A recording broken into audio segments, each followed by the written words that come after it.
Welcome back everyone.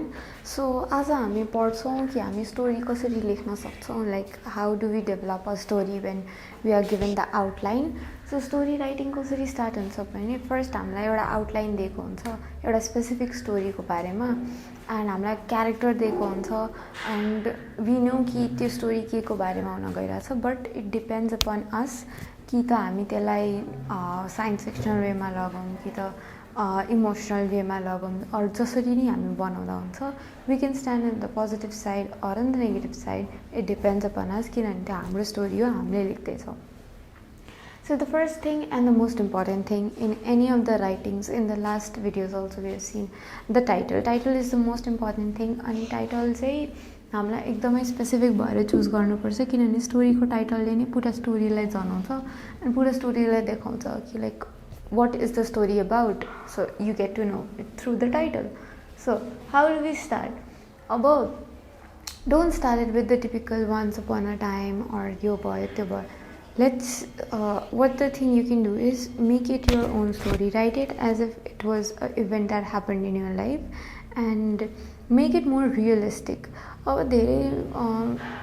Like not the things that are not that real, like त्यति धेरै एउटा story नै build up गर्नु छैन. Just try to make it more realistic and incline towards yourself. So in the beginning, we started by describing the main characters.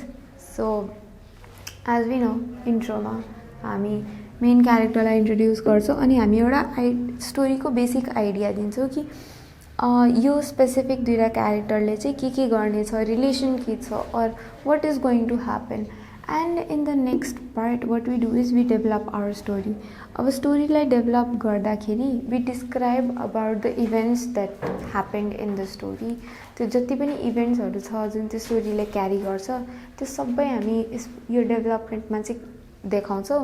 And then if our story got sequence अनि like if different सिक्वलहरू छ भने त्यो सारा sequence हामी यही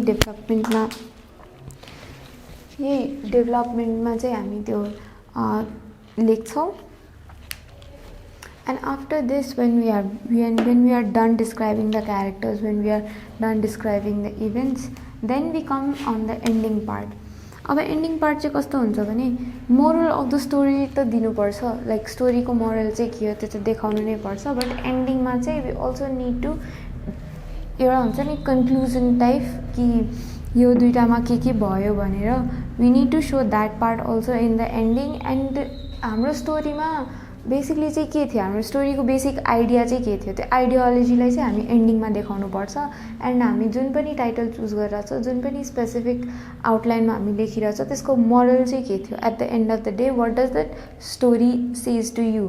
अरूले पढ्दाखेरि त्यो स्टोरीबाट अरूलाई चाहिँ के मोरल पाउँछ त्यो कुरा चाहिँ हामी एन्डिङमा लेख्छौँ. And that's it for story writing. Thank you.